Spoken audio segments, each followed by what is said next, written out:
जहाँ बग्छ टिस्टा रङ्गीत, जहाँ कञ्चनजङ्घा असीम, जहाँ बग्छ टिस्टा रङ्गीत, जहाँ कञ्चनजङ्घा असीम, यही हो हाम्रो धानको देश, तपोवन हो प्यारो सिक्किम।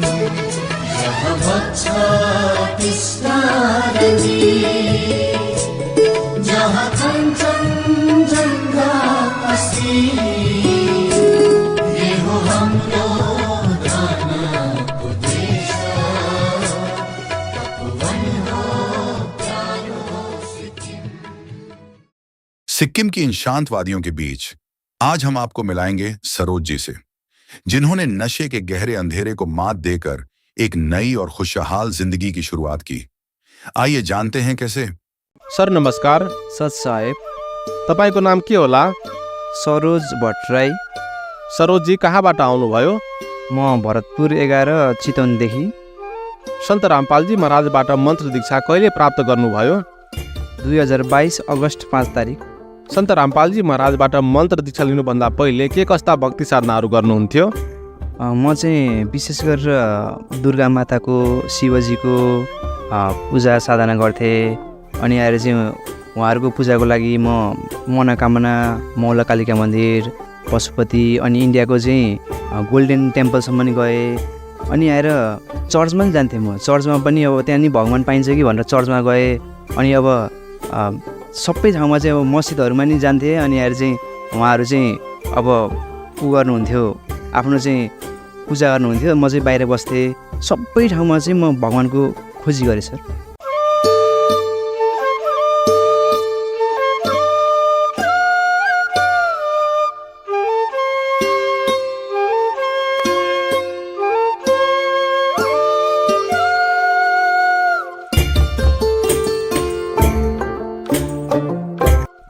तपाईँ देवी दुर्गाको तथा शिवजीको पूजा आराधना गर्न विभिन्न मन्दिरहरूमा जानुहुन्थ्यो। साथै भगवानको खोजीको क्रममा चर्च लगायत विभिन्न ठाउँहरूमा जानुभयो। अहिले तपाईँ सन्त रामपालजी महाराजको शरणमा हुनुहुन्छ। सरोजी, सन्त रामपालजी महाराजको शरणमा जानुको कारण के थियो? अब भक्ति चाहिँ गरे जस्तो चाहिँ गर्थेँ, तर चाहिँ तपाईँको के हुन्थ्यो भन्दाखेरि विभिन्न किसिमका नसाहरू चाहिँ गर्थेँ सर म। किनभने टेन्सनहरू हुने, अब घर परिवारको टेन्सन, अनि आएर चाहिँ सबै टेन्सनको कारणले गर्दाखेरि चाहिँ अब गाँजाहरू, अनि आएर रक्सीहरू, सुर्तीहरू, चुरोटहरू सेवन नगरेसम्म तपाईँको चाहिँ निन्द्रै नलाग्ने त्यस्तोसम्म अवस्थामा पुगेँ सर म। यी नसाको कारणले गर्दाखेरि चाहिँ म सन्त रामपालजी महाराजको शरणमा गएँ सर। सरोज जी की ये कहानी सिर्फ उनकी अकेले की नहीं है, बल्कि आज हजारों युवाओं की सच्चाई है। कैसे एक हंसता खेलता नौजवान धीरे धीरे नशे के अंधेरे दलदल में समा जाता है। आइए देखते हैं इस छोटी सी कहानी के जरिए।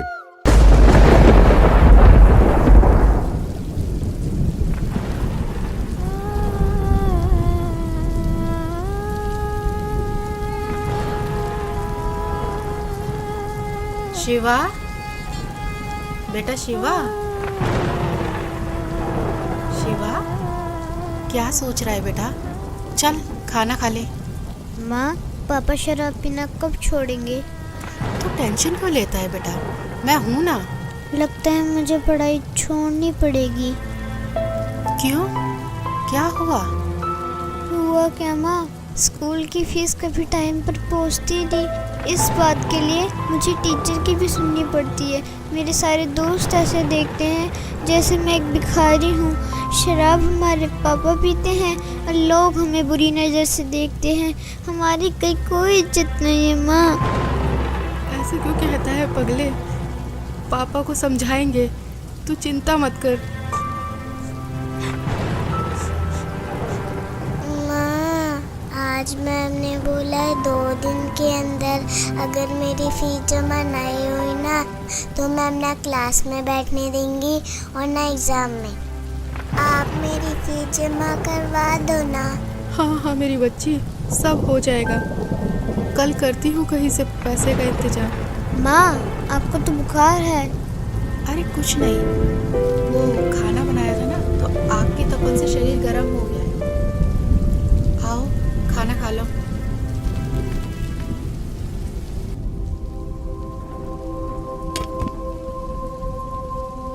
और हाँ, पढ़ाई छोड़ने के बारे में सोचना ही मत, समझे? वरना जिंदगी नरक से बदतर हो जाएगी। करती हूँ तेरे पापा से बात। देख रहा है ना मुझे? अगर उस जमाने पे पढ़ाई पे ध्यान दिया होता तो आज तेरे पापा के साथ रहने के बजाय अलग कमा के खा रहे होते।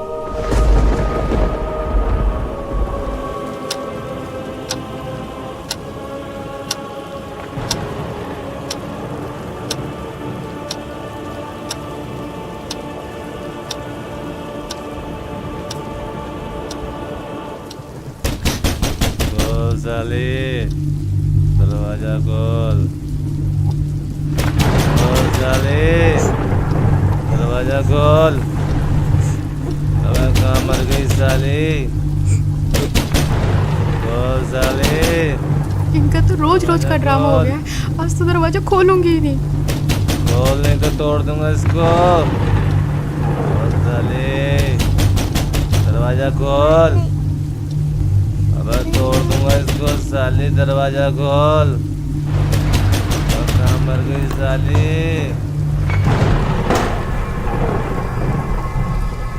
तू करती क्या रहती है साली? इतनी देर लगती है दरवाजा खोलने में? बोल हरामजादी, क्या कर रही थी? देखो मेरी बात सुनो, आप रोज रोज पी कर आते हो, बच्चे भी डर जाते हैं। तू मुझे समझाएगी? अब मुझे तुझसे सीखना पड़ेगा कि घर कब आते हैं और कैसे पीते हैं। तू मुझे समझाएगी साली? तू मुझे सिखाएगी साली? तू मुझे समझाएगी साली? तू मुझे समझाएगी? मुझे समझाएगी?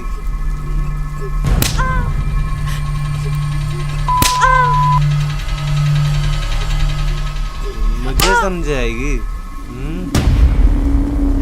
पापा मत मारो ना, माँ को पहले से बीमार है। तेरी इतनी मजाल, तू मुझे रोकेगा? हैं? देख क्या रहा है? देख क्या रहा है? मत मारो। चल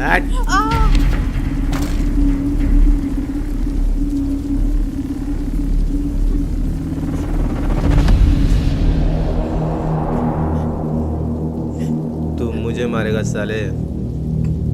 मैं भी देखता हूँ तेरी माँ ने तुझे कितना दूध पिलाया।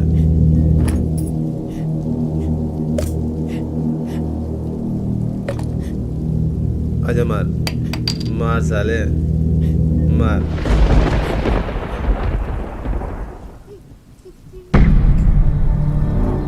तुम सबको देख लूंगा मैं।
जी टिफिन।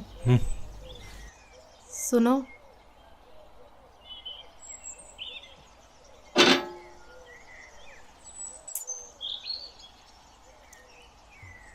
माँ, माँ, जल्दी चलो, मैं स्कूल के लिए लेट हो रही हूँ।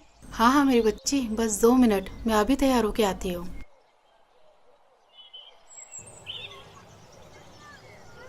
शिवा बेटा, तू आराम कर, मैं राधिका को स्कूल छोड़ के आती हूँ। ठीक है माँ।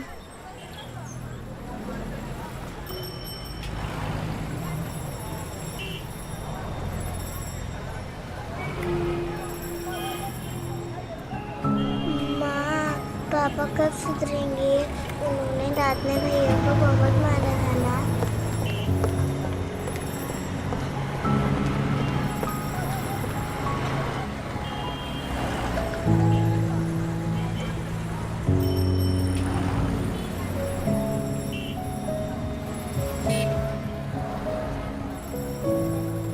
हे भगवान, कब तक इन बच्चों को दिलासा दूं?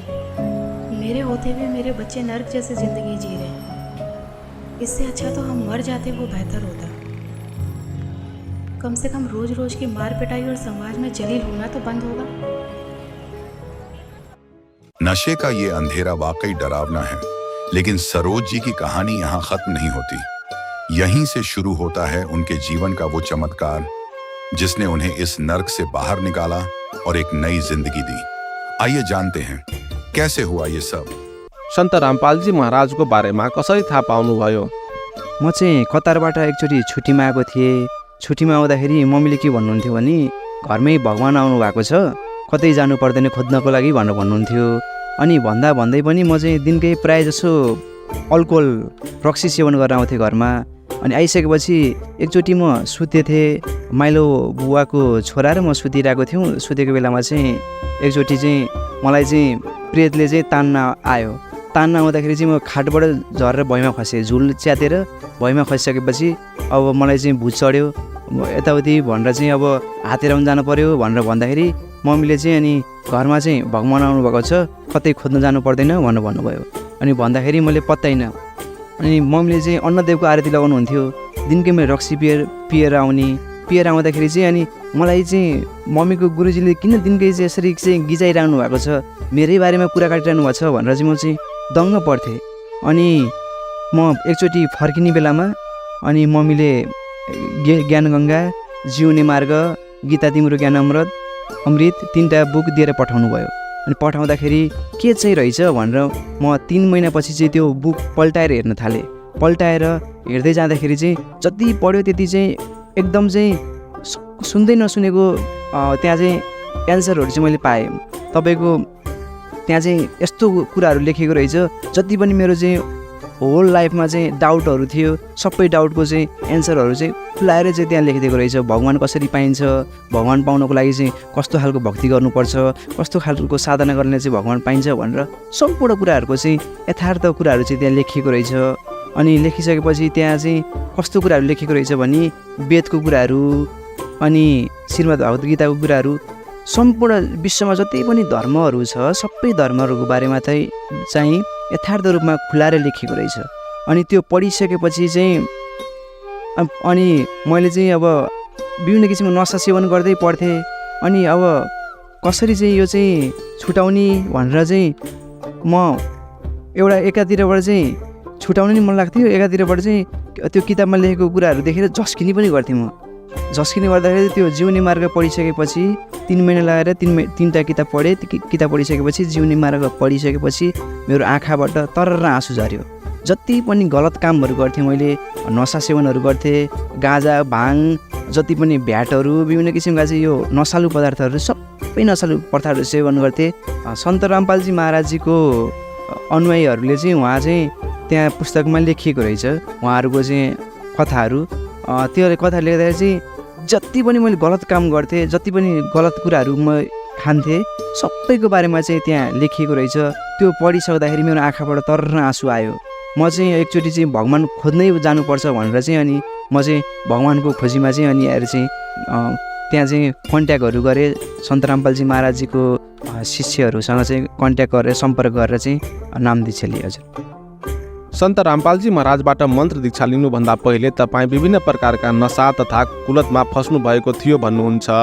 सन्त रामपालजी महाराजबाट मन्त्र दीक्षा लिएपछि के तपाईँ नशा तथा क्रोधबाट मुक्त हुनुभयो? सम्पूर्ण कुलतहरूबाट चाहिँ म चाहिँ अब प्रायःजसो अल्कोहलहरू युज गर्थेँ, अनि गाँजाहरू, अनि विभिन्न किसिमका नसलहरू सबैबाट चाहिँ म चाहिँ एकदम मुक्ति, म छुटकारा पाएँ। म क्षणभरमा चाहिँ सन्त रामपालजी महाराजजीले जुन मन्त्र दीक्षा दिनुभयो, त्यो दीक्षाको चाहिँ शक्तिको कारणले गर्दाखेरि मेरो सम्पूर्ण चाहिँ कुलतहरू नशाहरू क्षणभरमै छुटेर गयो सर। सिक्किम हो या नेपाल, आज हजारों युवा संत रामपाल जी महाराज के तत्व ज्ञान से अपने जीवन को एक नई दिशा दे रहे हैं। उसी बदलाव की एक जीती जागती झलक आइए देखते हैं इस कहानी के सुखद अंत में।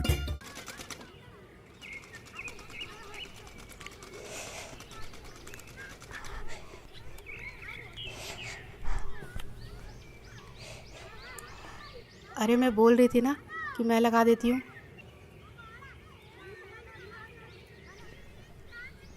ला मुझे दे। ठीक है।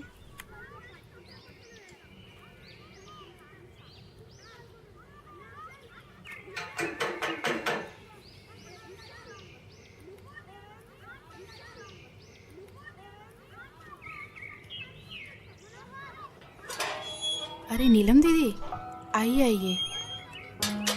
और पुष्पा बहन, ठीक हो आप? बस दीदी कट ही रही है। अच्छा, सूट सिल दिया मेरा? बस दीदी वो आप ही का सूट सिल रही थी। अरे शिवा बेटा स्कूल नहीं गए आज? आंटी वो अरे वो कुछ नहीं, इसकी तबीयत खराब थी ना, तो इसलिए आज इसकी छुट्टी करा दी। अच्छा अच्छा पुष्पा, कल भाई साहब फिर शराब पी के आए थे क्या? रात को अब सबके चिल्लाने की आवाजें हमारे घर तक जा रही थी। क्या करे दीदी, पिछले जन्मों में कुछ पाप किए हुए हैं तो वो इस जन्म में भोगने ही पड़ेंगे। नहीं पुष्पा बहन, ऐसा नहीं है। मैंने आपको कितनी बार समझाया है, पूर्ण परमात्मा पाप कर्म दंड का भी नाश कर देते हैं। यहाँ तो पाप कर्म भोगते भोगते जिंदगी का ही नाश हो गया है, बस अब और नहीं। क्या मतलब? मतलब क्या है दीदी, इन्होंने सुधरना तो है नहीं, निकल जाऊंगी अपने बच्चों को लेकर, और क्या। कैसी बातें कर रही हो? ये तो समस्याओं का हल निकालने के बजाय उनसे दूर भागना हुआ। जब से इनके बिजनेस में घाटा हुआ है, इन्होंने तो घर का पूरा हुलिया ही बदल दिया है। रोज डेली शराब पी कर आते हैं और सारा गुस्सा हम पर उतारते हैं। हल निकालते निकालते मैं थक चुकी हूँ, बस अब और नहीं सह सकती। मेरे पास अब दो ही रास्ते बचे हैं, या तो घर छोड़ के चली जाऊँ, नहीं तो फिर मैं आत्महत्या कर लूँ। नहीं पुष्पा, ये बिल्कुल गलत है, और आत्महत्या तो महापाप है। पुष्पा, अगर इस नरक भरी जिंदगी से निकलना चाहती हो तो उसका एक ही रास्ता है, जिसके बारे में मैं तुम्हें बार बार समझाती हूँ। तुम बस एक बार संत रामपाल जी महाराज जी से नाम दीक्षा ले लो, फिर देखना तुम्हारा जीवन कितना सुखमय हो जाएगा। एक सच्चे संत के पास हर समस्याओं का समाधान होता है। अच्छा मजाक करती हो दीदी, भला नाम दीक्षा लेने से भी इनका कुछ हो सकता है क्या? कितनी तो हमने झाड़ फूक करवा ली, कितने इनको नशा मुक्ति केंद्र में भेज लिया, और ना जाने कितनी इनको दवाइयाँ मैंने खाने में मिला कर दी, पर इनका नशा नहीं छूटा।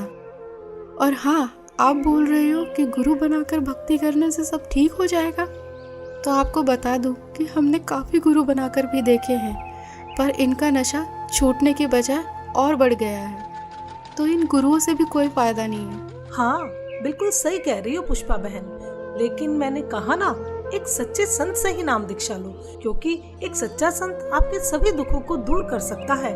और संत रामपाल जी महाराज जी तो पूरे विश्व में एकमात्र ऐसे संत हैं जो शास्त्रों के अनुसार सत्य भक्ति बता रहे हैं, जिसके करने से राक्षस भी देवता बन जाते हैं। दीदी, मैं पहले से ही दुखी हूँ, मैं पैसे कहाँ से लाऊंगी गुरुओं के पास जाने के लिए? और आपको तो पता ही है कि घर की हालत कैसी है, और इसके पापा कितनी शराब पीते हैं। मैं सब जानती हूँ, मैंने भी ये नरक भोगा है। पुष्पा बहन, क्या तुम भूल गई, जब मेरे पति शराब पीते थे, वो घर के अंदर होते थे, मैं बच्चों को लेके बाहर रात गुजारती थी। जो भी हाथ में आता था वो सब कुछ बेच देते थे। हमें पीटना उनका रोज का काम था। लेकिन हाँ, जब मैंने संत रामपाल जी महाराज जी से नाम दीक्षा ली, तो आज मुझे देखो, मैं अपने घर में सुख और शांति से रह रही हूँ। अब मुझे किसी तरह की कोई परेशानी नहीं है। मेरे पति ने शराब पीनी छोड़ दी और परमात्मा की दया से उनकी नौकरी लग गई। और हाँ, पैसों की चिंता मत करो। संत रामपाल जी महाराज जी के आश्रम में किसी तरह का कोई पैसा नहीं लगता। अच्छा। हाँ बिल्कुल। हाँ दीदी, सही कह रहे हो। आपकी पहले क्या हालत थी ये तो मैं अच्छे से जानती हूँ। तो फिर जब संत रामपाल जी महाराज जी से नाम दीक्षा लेने के बाद मेरे पति का नशा छूट सकता है, तो भाई साहब का नशा भी गारंटी से छूटेगा। पता नहीं दीदी, वो दिन कब आएगा। मेरी बात मानो, कल मेरे साथ सत्संग में चलो, वहाँ से नाम दीक्षा ले लो, फिर देखना आपके पति की नशा करने की आदत भी छूट जाएगी और आपके घर की आर्थिक स्थिति भी ठीक हो जाएगी। जी ठीक है दीदी, कल संत रामपाल जी महाराज के सत्संग में भी चल के देख लेती हूँ। जहाँ इतना सब कुछ कर लिया तो इतना और सही। जी ठीक है जी। अगले दिन पुष्पा नीलम के साथ सत्संग में तो चली जाती है, लेकिन उसको नहीं मालूम था कि इस बारे में रमेश को भी पता चल जाएगा।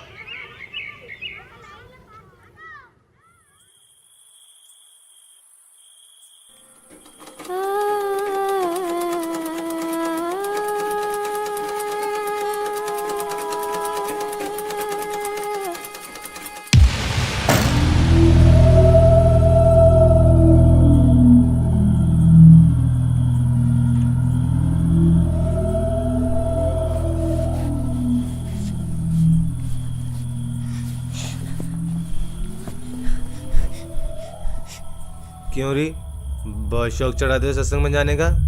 मुझसे पूछे बगैर तेरी हिम्मत कैसे हुई घर से बाहर जाने की? हैं? कोई और जगह नहीं मिली पूरी दुनिया में? सत्संग में जाती है साली, सत्संग के बहाने कहाँ जाती है? आप जैसा शराबी कबाबी कभी नहीं समझ सकता सत्संग की कीमत को। दूर रहो मुझसे। अपना जीवन तो बर्बाद कर रखा है और हम भक्ति करें ये भी नहीं देखा जाता आपसे। मुझे पता है क्या होता है तेरे सत्संग में। बकवास करने जाती है तू वहाँ। बस यही दिन देखने को रह गए थे, नाक कटा के रख दी तूने मेरी। और खबरदार, आज के बाद सत्संग का नाम भी लिया तो यहाँ चल खाना लगा।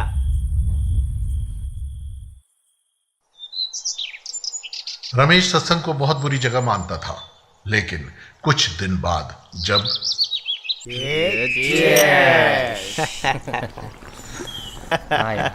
छोड़ क्या क्या। अबे कौन है साला? अरे दिनेश। अरे पूछ आ जाएगा कि नहीं? अरे दिनेश। हाँ सुमित। अरे क्या हाल है मेरे भाई? आ जाए क्यों नहीं यार? अरे कुछ नहीं, वो बस ऐसे ही। अरे यार तेरे बगैर तो पार्टी में मजा ही नहीं आता यार। हाँ ठीक है, ये बता रमेश है वहाँ? कौन? रमेश? हाँ है ना, ये ले बात। हाँ दिनेश भाई, कैसा है मेरे यार? बढ़िया भाई। आ जाया नहीं तू यार? अरे दारू के पैसे हम दे देते भाई। अरे वो सब छोड़, तू ये बता कि तुझे पता है कि भाभी कहाँ जा रही है? क्या मतलब? मैंने अभी मिश्रा की वाइफ के साथ सत्संग में जाते हुए देखा है। इसकी और हाँ, तो आज तो तेरे दोनों बच्चे भी साथ हैं। इसकी तो अरे क्या हुआ भाई? यार क्या हुआ? अरे कुछ नहीं यार, तुम्हारी भाभी आज फिर सत्संग में जा रही है। अरे समझा ले उसे, बिगड़ जाएगी वो।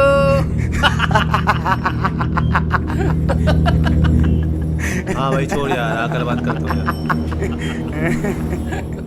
अपने दोस्तों के सामने हुई इस बेइज्जती को रमेश सहन नहीं कर सका और गुस्से में आग बबूला होकर वहां से निकल गया।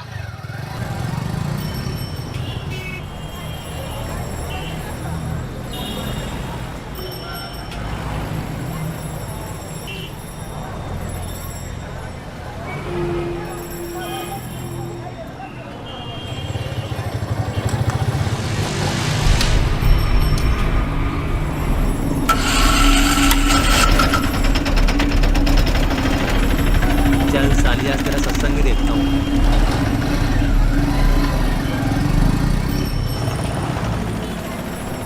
पुष्पा, बहुत अच्छा किया, इन बच्चों को भी ले आई। इन बच्चों को बचपन से ही परमात्मा की सही भक्ति का ज्ञान हो जाएगा।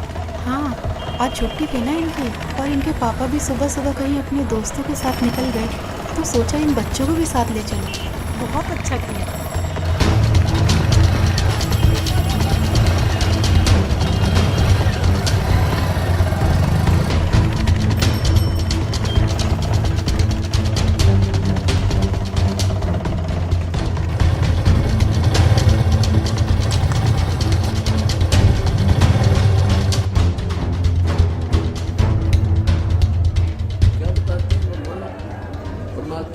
याद दिलाते हैं।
सच है भगत जी, इधर नहीं जाना आपको। क्यों?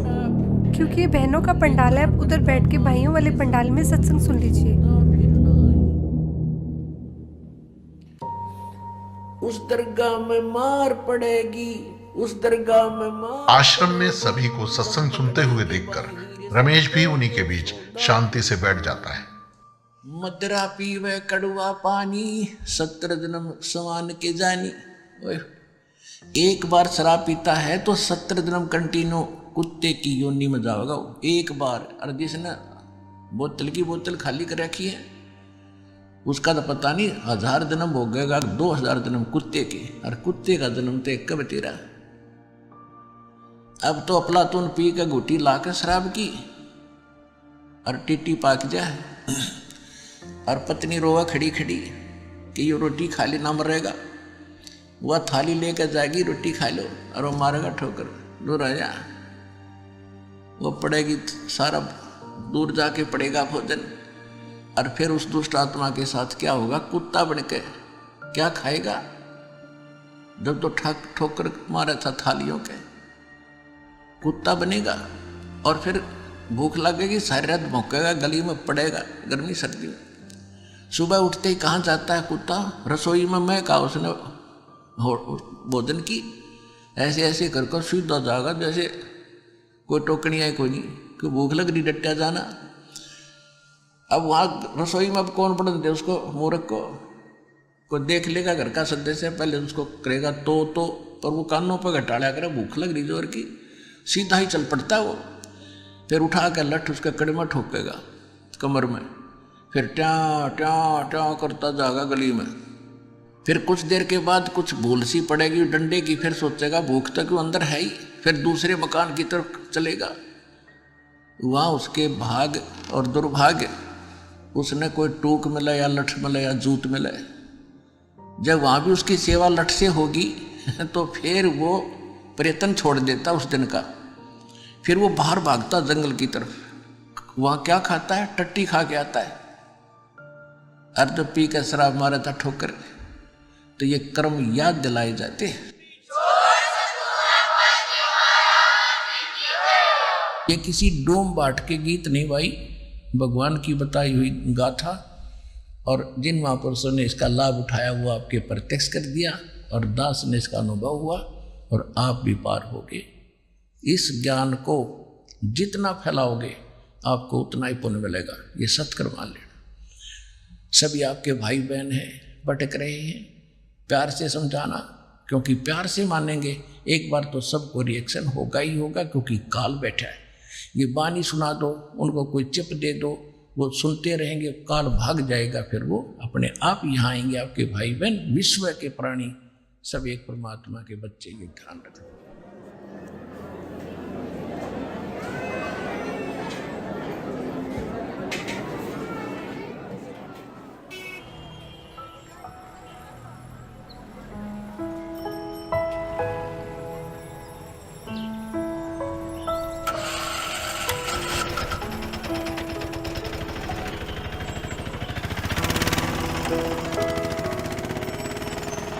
और राधिका बेटा, आपको सत्संग में जाना कैसा लगा? मुझे तो बहुत अच्छा लगा आंटी। और शिवा बेटा, आपको कैसा लगा? आंटी जी, सत्संग में जाना तो मुझे भी अच्छा लगा। अब डर है कि पापा पिटाई ना करे। बस दीदी, अब तो परमात्मा ही दया करेंगे।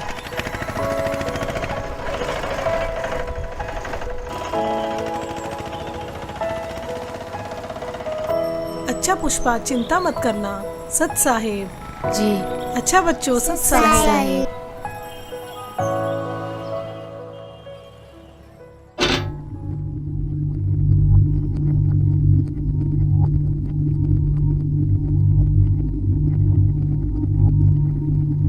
हाँ,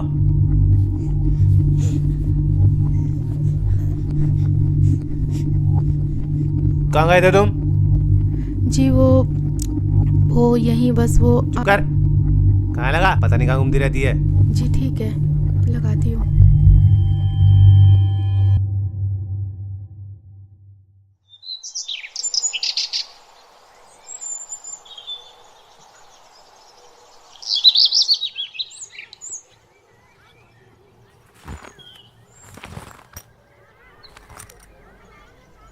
चलता हूँ।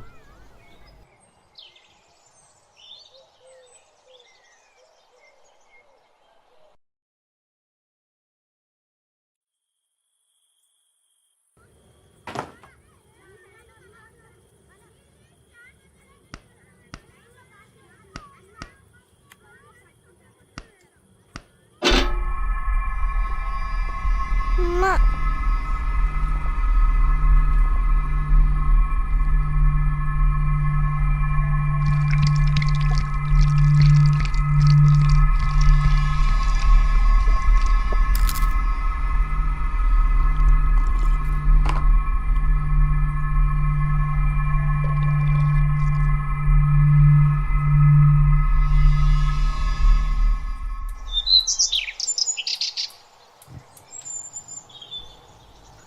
हाँ, टिफिन रेडी हुआ क्या?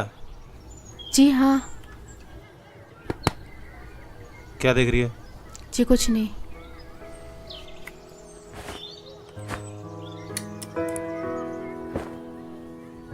बच्चों की फीस जमा कराई क्या?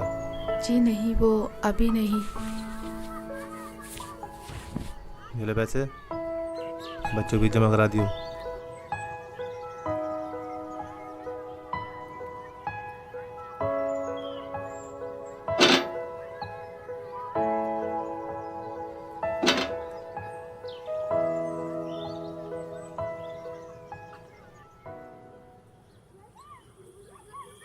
कुछ दिन से रमेश शाम को जल्दी घर आने लगता है, जिसे देख पुष्पा असमंजस में पड़ जाती है।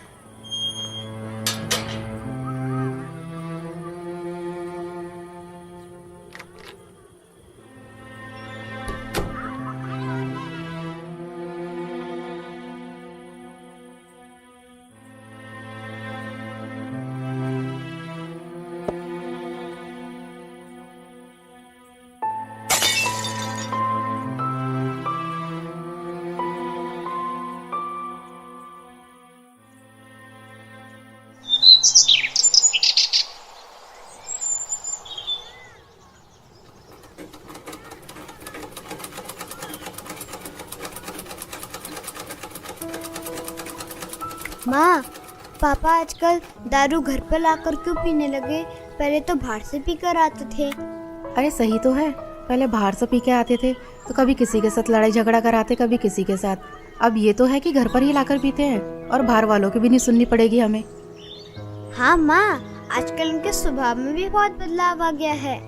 लड़ाई झगड़ा और गाली गलौज भी बहुत कम कर दिया है। सही कहा भैया, अब तो मम्मी की पिटाई भी नहीं करते। हाँ, लगता है ये सब गुरुजी का ही चमत्कार है। हे परमात्मा, दया करना।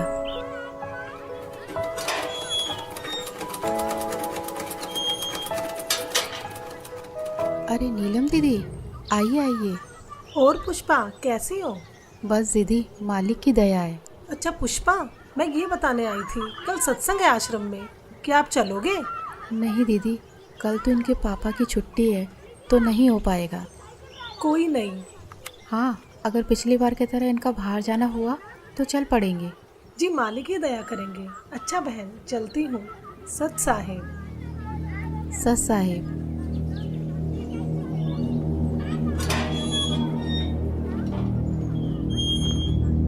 क्या करने आई थी ये? कुछ नहीं जी, वो बस ऐसे ही इनके कपड़े थे तो पूछने आई थी। चल चुप कर, बकवास करती रहती है। और हाँ, कल सुबह मुझे जल्दी जाना है, खाना जल्दी बना दियो, कहीं सोचो छुट्टी है मेरी। जी ठीक है। रमेश की इस बात को सुनकर पुष्पा खुश हो जाती है कि ये सुबह जल्दी निकल जाएंगे तो मैं सत्संग में जा पाऊंगी।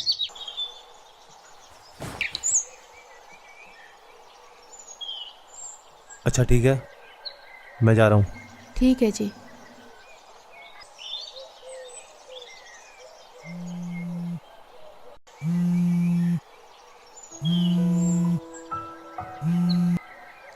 हाँ नीलम दीदी। जी दीदी। हाँ दीदी, मैं 5 मिनट में तैयार होके आती हूँ। जी जी जी। माँ, हमें भी ले चलो ना सत्संग में। हाँ माँ, हाँ बहुत अच्छा लगता है। ठीक है मेरे बच्चों, तुम्हें भी लेके चलती हूँ, चलो। पुष्पा आज भी नीलम के साथ अपने दोनों बच्चों को लेकर सत्संग में पहुंच जाती है, इस बात से बेखबर कि आज यहाँ उसके साथ क्या होने वाला है। कोई आपत्ति आओगी कैसे खड़ा दिलूंगा। और क्या बताना चाहा था, जो परमात्मा 18 लाख व्यक्तियों को और 3 दिन तक भोजन भंडारे, लड्डू, जलेबी, कचौड़ी, पकौड़ी और दोहर और असरफी दे सकता है एक झोपड़ी में बैठा व्यक्ति, वो समर्थ कितना है। और आपको क्या नहीं दे सकता, पूरे विश्व को खिला सकता, वो पूरे असंख्य ब्रह्मांडों को 1 सेकंड में सब कुछ भर दे, हरा भरा कर दे इस पृथ्वी को, और आपका घर भर दे पूरा। अगर विश्वास करोगे तो ये सत्कर मान लेना, उस समर्थ का सहारा आपको है। हाँ हाँ दीदी, बहुत अच्छा लगा। और मैं तो सोच रही थी और हाँ दीदी, कल तो कमाल हो गया। मुझसे पूछ रहे थे कि बच्चों की फीस जमा करा दी, तो मैंने कहा नहीं, तो मेरे हाथ में पैसे रख के चले गए। अच्छा हाँ बहन, परमात्मा पर ऐसे ही विश्वास रखो। परमात्मा जो चाहे सो कर सकते हैं।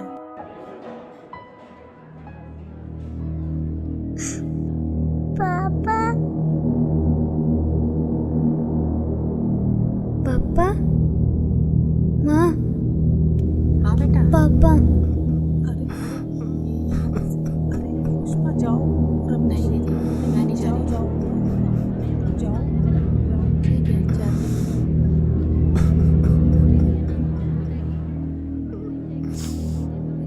मुझे माफ कर दो परमात्मा, मैं पापी हूँ मालिक। क्या हुआ जी? मुझे माफ कर दो पुष्पा, मुझसे बहुत बड़ी गलती हो गई। मुझे नहीं पता था मैं क्या कर रहा हूँ, लेकिन आज ये सत्संग सुन के मेरी अंतरात्मा जाग उठी है। मुझे गिलानी हो रही है अपने कुकर्मों में। मुझे माफ कर दो पुष्पा। कोई नहीं, आप रोइए मत।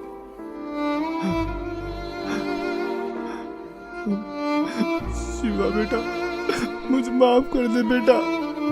मैं आज के बाद कभी भी तुम्हें शिकायत का मौका नहीं दूंगा। राधिका बेटी, तेरे पापा सुधर गए बेटा। मैं प्रॉमिस करता हूँ मैं शराब को कभी हाथ भी नहीं लगाऊंगा। मुझे माफ कर दो बच्चों।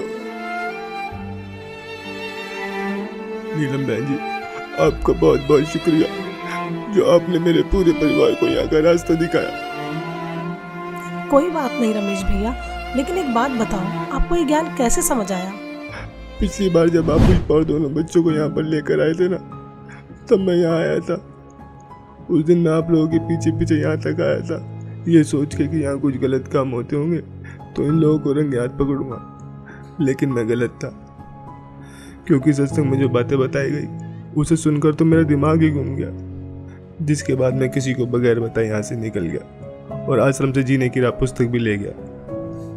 बस इस ज्ञान को मैं अच्छे से समझना चाह रहा था कि आखिर सच्चाई क्या है। मैंने घर जाते बुक को पढ़ना शुरू किया और टीवी पर जो संत रामपाल जी महाराज जी का सत्संग आता है उसे सुनने लगा। मैं ये बिल्कुल भी नहीं चाहता था कि पुष्पा और दोनों बच्चों को ये पता चले कि मैं संत रामपाल जी महाराज जी का सत्संग सुनता हूँ। मानो एक रूटीन सा बन गया हो कि शाम को घर आकर दारू पीता था और सामने सत्संग भी चला देता था। जीवन वो कोढ़ से दुख होता हो, कुष्ठ से, इतना कष्ट आपको माँ के गर्भ में उस पीरियड में हो जाता है। तो उस समय ये परमात्मा से बार बार प्रार्थना करता है, हे प्रभु, हे मालिक, एक बार इस नरक से निकाल दो। वहाँ इसको याद भी होता है कि तू ये कष्ट किस लिए भोग रहा है। उसको याद होता है उसमें कि मैंने पहले बहुत से मनुष्य जन्म प्राप्त किए, साधना की नहीं, और जिस कारण से 84 लाख योनियां भी भोगी, कुत्ते गधे सुअर के जीवन उसको खूब याद आते हैं। फिल्म चलती रहती है उसकी। तो फिर ये कहता, भगवान एक बार इस नरक से निकाल दो, सदा आपको याद करूँगा, परम संत की खोज करूँगा जैसा कि आपने बता रखा है, और सत साधना करूँगा भगवान, केवल अपने पेट के लिए कार्य भी करूँगा लेकिन आपकी याद नहीं भूलूंगा। अब परमात्मा कहते हैं बाहर आ जाता है प्राणी, और आते ही सबसे पहले भगवान भूलता है, बाकी सारी बकवाद याद कर लेता है। शराब पीनी, मांस खानी, सिनेमा देखना और 36 फंड, बड़ी कोठी कार बनानी। तो कहते भगवान बोल कर सब कुछ याद कर लेता है ये। फिर परमात्मा ही याद दिलाने आते हैं उसको। सत्संग सुनते सुनते मुझे कुछ ज्ञान भी होने लगा, और दारू से तो मुझे नफरत सी हो गई थी।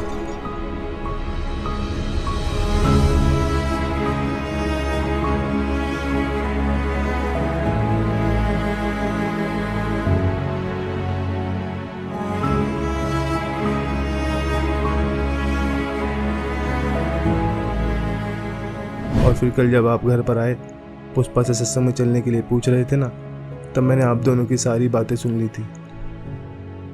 मैं बिल्कुल भी नहीं चाहता था कि पुष्पा और दोनों बच्चे मेरी वजह से सत्संग में ना जा पाए, इसलिए मैंने पुष्पा से झूठ बोला कि मुझे सुबह कहीं बाहर जाना है। फिर मेरे मन में भी आया कि क्यों ना मैं भी आज सत्संग में चलूँ, तो आज मैं भी सत्संग में आ गया। संत रामपाल जी महाराज वाकई में पूर्ण संत हैं, जिन्होंने मेरे पूरे परिवार के साथ साथ मुझे भी यहाँ खींच लिया और मेरे अंदर के राक्षस को मारकर एक देवता बनने का रास्ता बताया।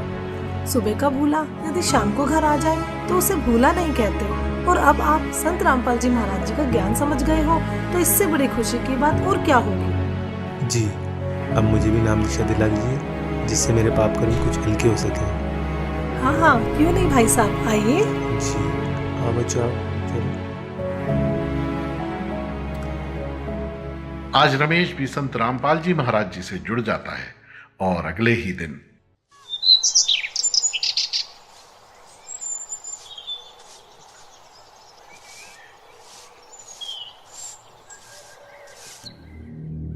ये क्या कर रहे हो आप? कल तो आप कह रहे थे कि आज के बाद शराब नहीं पीऊंगा।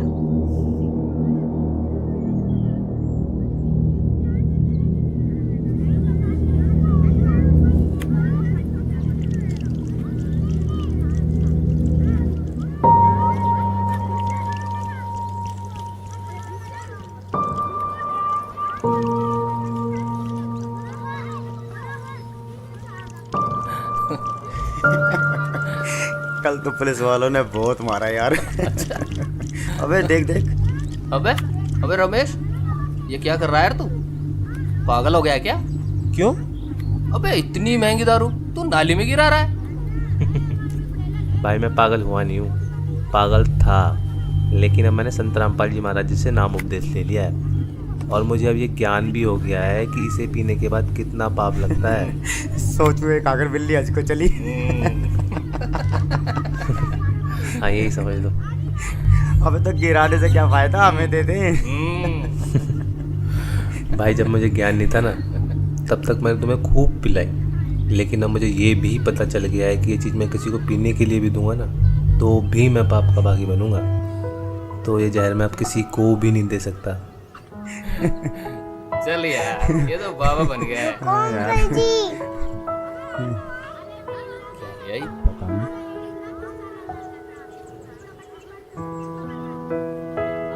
अरे ये क्या ले आई? ये हमारे गुरुजी संत रामपाल जी महाराज की पुस्तक। जीने की राह? हाँ अंकल जी, जीने की राह, जिसे पढ़ने के बाद लाखों लोगों ने भी नशा छोड़ा है। तो आप भी पढ़िए।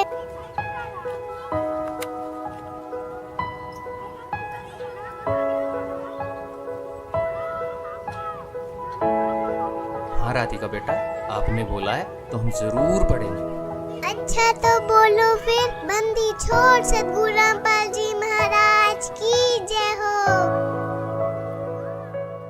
ये महज एक कहानी नहीं, बल्कि हजारों जिंदगियों में हुआ असली चमत्कार है। सरोज जी के साथ भी बिल्कुल ऐसा ही हुआ। नाम दीक्षा के बाद उन्हें न केवल नशे से मुक्ति मिली, बल्कि उनका पूरा परिवार खुशियों से भर गया। आइए जानते हैं इस भक्ति मार्ग पर चलने से उन्हें और क्या क्या अद्भुत लाभ हुए। सन्त रामपालजी महाराजबाट मन्त्र दीक्षा लिँदा उहाँले तपाईँलाई नशाबाट मुक्त गराउनका लागि कुनै औषधि वा जडीबुटी दिनुभएको थियो? उहाँले केही बुटी पनि दिनु भएन। अब यहाँ चाहिँ वेदहरूको अनुसारको चाहिँ भगवानको चाहिँ भक्ति गर्नुपर्छ भनेर मन्त्र दिनुभएको थियो। त्यही मन्त्र दीक्षाको कारणले गर्दा सन्त रामपालजी महाराजजीको दयाले चाहिँ सम्पूर्ण चाहिँ मेरो नशाहरू छुटेर गयो सर। सन्त रामपालजी महाराजबाट मन्त्र दीक्षा लिएपछि तपाईँलाई अरू के कस्ता लाभहरू भए?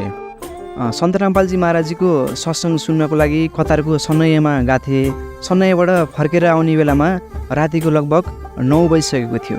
9 बजिसकेको थियो। अल्खोरको लुलुको पछाडिपट्टि म गाडी कुरेर बसिरहेको थिएँ। त्यहाँ चाहिँ एउटा पनि गाडी पाइनँ मैले। हे परमात्मा, अब कसरी चाहिँ म ड्युटीमा जाने होला, भोलि चाहिँ म बिहान ड्युटीमा जानु छ भनेर गाडी कुरेर बसिरहेको थिएँ। गाडी पाइनँ। अनि परमात्मा, हे परमात्मा सन्त रामपालजी महाराज के गर्ने होला भनेर चाहिँ म मन्त्र जाप्न थालेँ। मालिकको दयाले मन्त्र जाप्न थालेँ।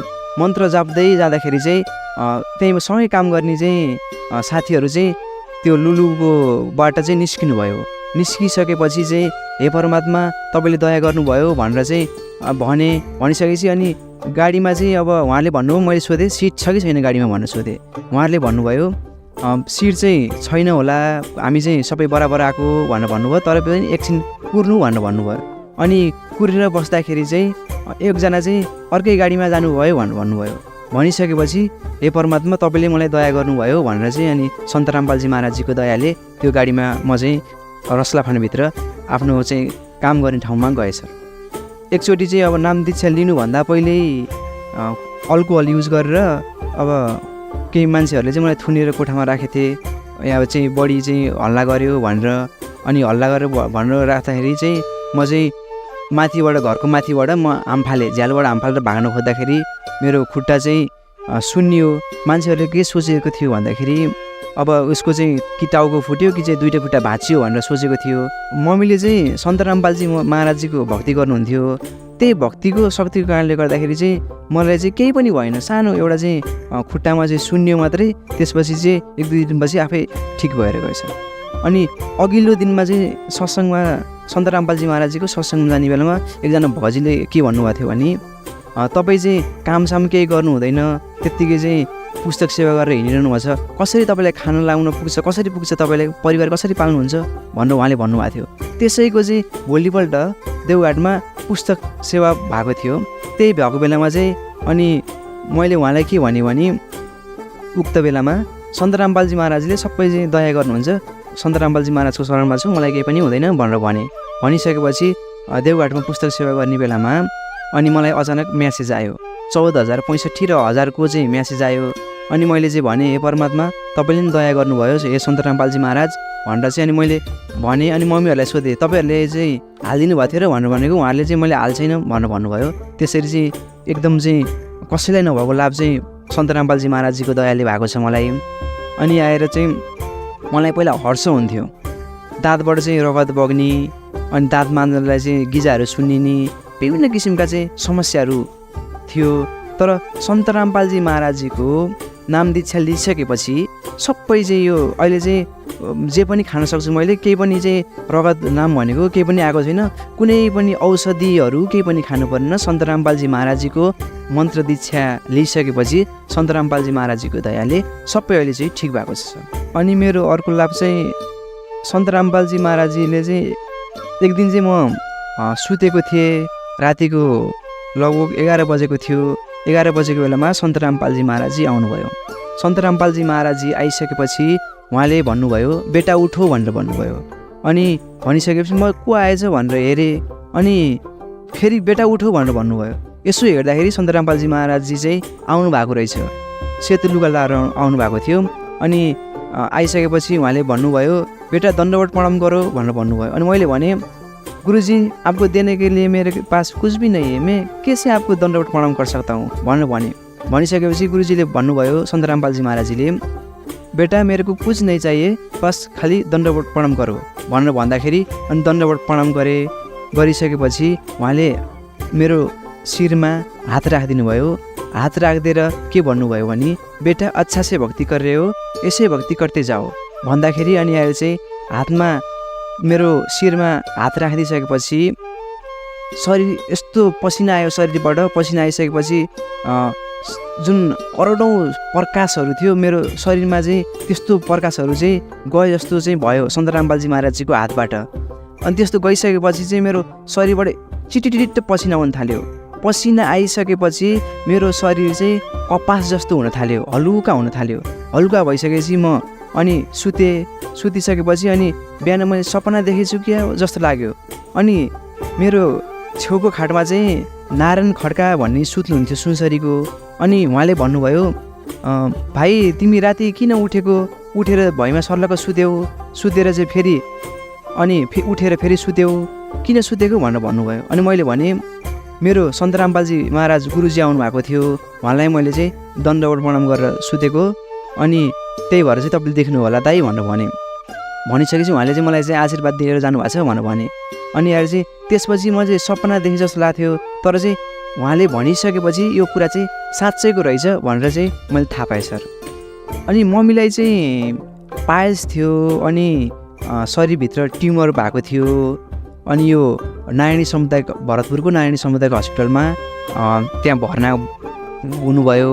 भइसकेपछि चाहिँ जब चाहिँ सन्त रामपालजी महाराजजीको दीक्षा मन्त्र दीक्षा लिइसकेपछि मम्मीले त्यहाँ चाहिँ उपचार गराइसकेपछि धेरै खर्च पनि लागेन, औषधि पनि खानु परेन, तपाईँको चाहिँ सबै कुराहरू चाहिँ निको भएर आयो। अनि घरमा चाहिँ दिनकै चाहिँ झैझगडा हुने, अनि आएर चाहिँ अब दाइले चाहिँ रक्सी सेवन गरेर आउने, झगडा गर्ने, कलह हुने त्यस्तो हुन्थ्यो। तर सन्त रामपालजी महाराजजीको दयाले चाहिँ अहिले हाम्रो घरमा जस्तो सुखी मलाई जहाँसम्म लाग्छ कसैको पनि घरमा छैन, त्यति हामी चाहिँ अहिले सुखी जीवन चाहिँ हामी बिताइरहेका छौँ सर। हाम्रो देशमा तपाईँ जस्ता धेरै युवावर्ग छन् जो नशा जस्ता कुलत तथा दुर्व्यसनमा फँसेका छन्। उहाँहरूलाई तपाईँ के सल्लाह तथा सुझाव दिन चाहनुहुन्छ?